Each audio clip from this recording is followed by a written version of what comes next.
She said I'm only good enough for dog food, she grumbled.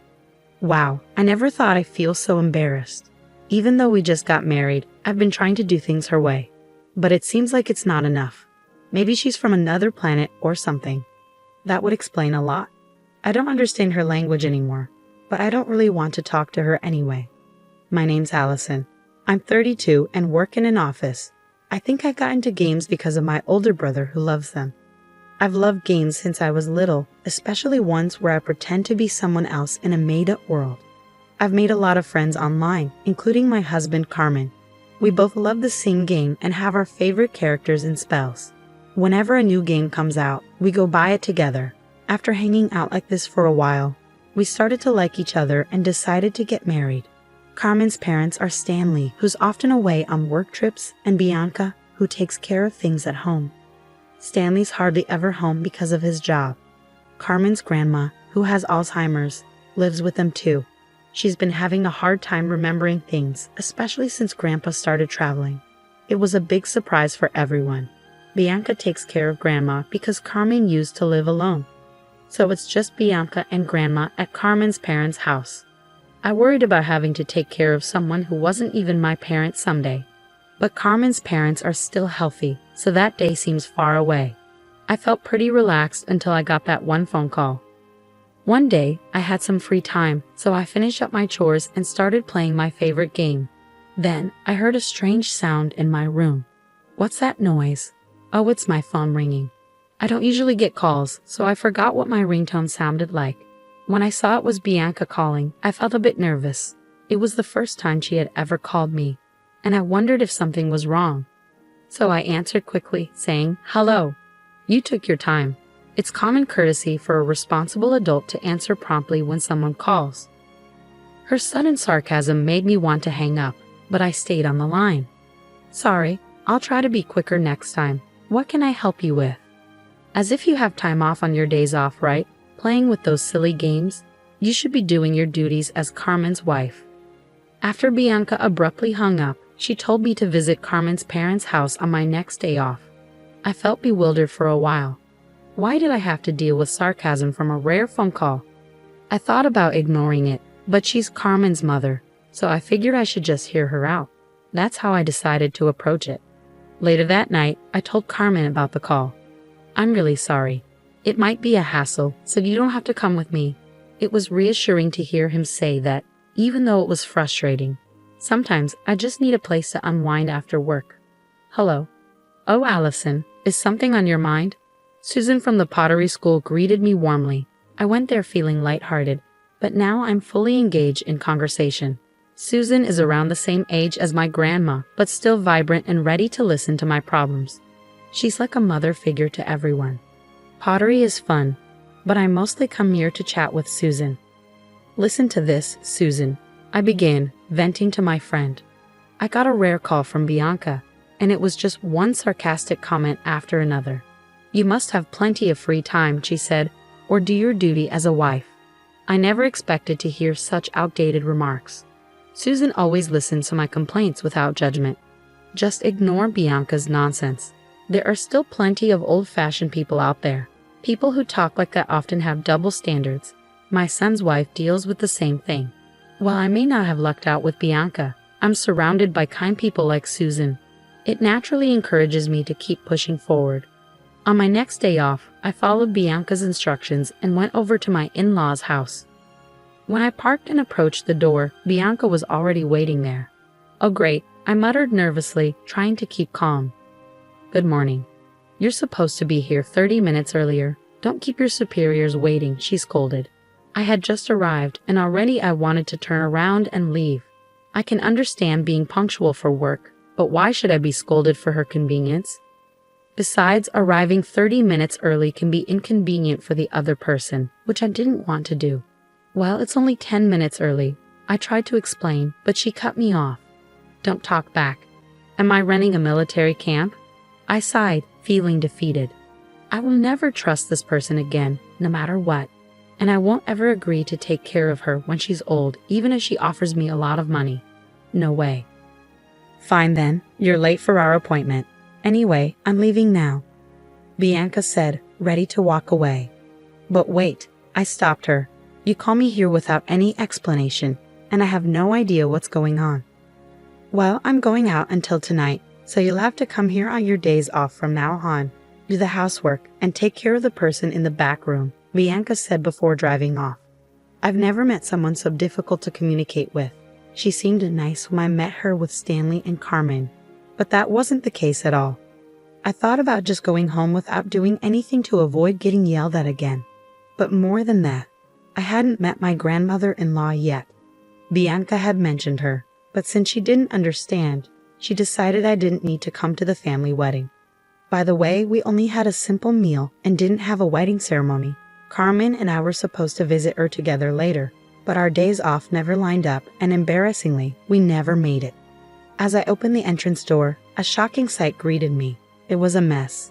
It wasn't quite a garbage dump, but it looked like it wouldn't take long to become one. The room was cluttered with stuff, and there was a pile of laundry, clean or dirty, scattered on the floor. The kitchen sink was overflowing with dishes. Dust was gathering in the corners, and it was visibly disgusting. The last time I was here, the place was clean and tidy. What on earth happened? This is awful. As I pondered, I heard noises coming from the back room. Ah, it must be my grandmother-in-law, I thought, deciding to go and greet her. Excuse me. Since the day Bianca called me, I've been going to my in-laws' house as instructed. I've come to realize that Bianca probably spends her days out and only comes home late at night. She doesn't seem to take care of the house or her grandmother-in-law at all. While she bosses me around, telling me to fulfill my wife's duties, it's clear she isn't doing much herself. Maybe she got carried away because I obeyed her commands. She once loudly said, I'm relieved that Carmen, who always plays with toys, finally brought home a wife. But after all, a wife is just a stranger. I guess you're like a free housekeeper. In this day and age, treating your son's wife like this is completely unacceptable. Of course, I told Carmen everything Bianca did, and he kept apologizing every time he heard about it. You don't have to go to that house anymore, he would say. He even offered to talk to Bianca himself, but I asked him to hold off because I had a plan. I kept visiting my in-laws' house because I was worried about my grandmother-in-law. When Carmen saw that she and I got along well, he was really pleased. After a few months of those routine visits, while I was cleaning my in-laws' house as usual, Bianca said, There's a memorial service at the end of this month and people will gather. Just make sure you don't say anything unnecessary, all right? I smiled and replied, Of course, Bianca. But it seemed like Bianca wasn't completely satisfied with my response. The memorial service was for Carmen's grandfather on his death anniversary. He had passed away before I married Carmen, but he was known to be a gentle and kind person.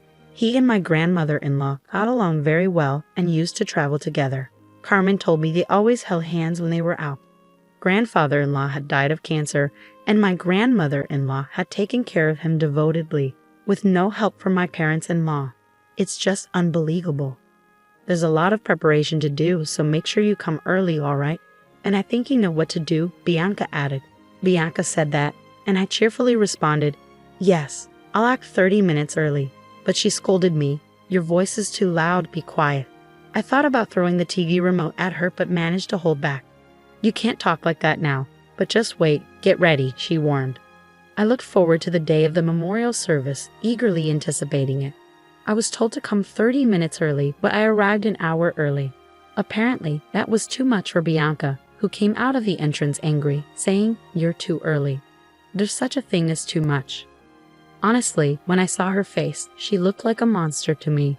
I quickly cleaned the room and set up the tables. When I heard a cheerful male voice say, Good morning, as he approached the entrance, I saw the staff from a famous local steakhouse standing there.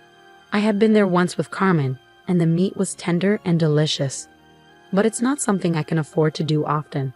Ignoring me, Bianca eagerly engaged with the handsome staff, saying, Good morning. Nice weather today, isn't it? I could hear someone saying, Ooh, for the first time, and then I went back to my preparations. Hey, hurry up and bring in the food that arrived early, I heard Bianca's annoying voice. Resignedly, I headed to the kitchen, thinking yes. But there, I noticed something odd. How, Bianca, there's one meal missing. Is this a mistake? Should I call? When I said that, Bianca smirked and said, It's not a mistake. I never prepared a portion for you. I was shocked. I never expected to be treated this way. Everyone's gathered today, and you, my son's wife, won't even have time to eat. How rude, she said. It felt like she was praising me, but I felt angry. Even though I didn't argue back, she seemed pleased and said, "You're just like a maid. Come on, say bow." Then she brought out leftover dog food from when they used to have a dog at my in-laws' house. I couldn't help but laugh at her humiliating gesture. I couldn't understand this woman at all. I thought maybe she was from another planet or something. I didn't want to talk to someone I couldn't communicate with, so I pretended to speak an alien language and shouted at her. For a moment, Bianca looked scared by my sudden behavior. "Are you crazy? Are you making fun of me?" she asked. "Yes, maybe I am. I've been putting up with this for a while now. I don't like living with someone as mean as you," I replied. "I don't know what you're upset about, but would you be happy if we got a divorce? No way. I won't allow it. I'd have to hire another maid, and that would be a waste of money," she interrupted, trying to grab me. "Stop it? How embarrassing," I said, turning around to see Carmen and my father-in-law Stanley, along with Stanley's brother and his wife, who had come from far away. Bianca didn't notice them because we were arguing, but it was time for Carmen and the others to arrive. I'm not sure how long they had been watching, but Bianca suddenly became quiet, maybe because Stanley stepped in or because she was shocked. Then the priest came to the house. The memorial service ended simply, and it was time to eat. But my grandmother-in-law stayed in her room, saying she wasn't feeling well. "I haven't had steak in a while, but it's really good here," Stanley said as I busied myself bringing drinks and such. "Allison, come and eat too. You don't need to do all this," my aunt-in-law said kindly. "Thank you, but it looks like there's no steak left for me." I pretended to be sad. When Cindy asked why, I said, "I can't really say. Please ask Bianca." Cindy glared at Bianca, who seemed scared by her look, and started saying something strange. "Oh, I ordered the wrong number of steaks." I offered my portion to Allison, but she said she didn't want it. I'm so lucky to have such a nice woman in the family.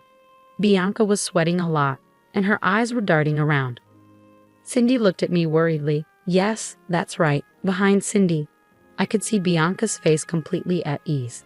That face was so funny, I struggled not to laugh. Bianca is always so nice. She tells me when I'm not polite. Today, instead of steak, she prepared this for me. I said and brought out the dog food Bianca had given me from the kitchen. Bianca looked scared at my unexpected move. "What's happening? What did you do to my wife?" Carmen asked, but Bianca stayed silent. Stanley spoke up. "Well, you know, when in Rome, do as the Romans do, right? Allison is part of the family now." Stanley started joking, and Carmen looked like he might grab him.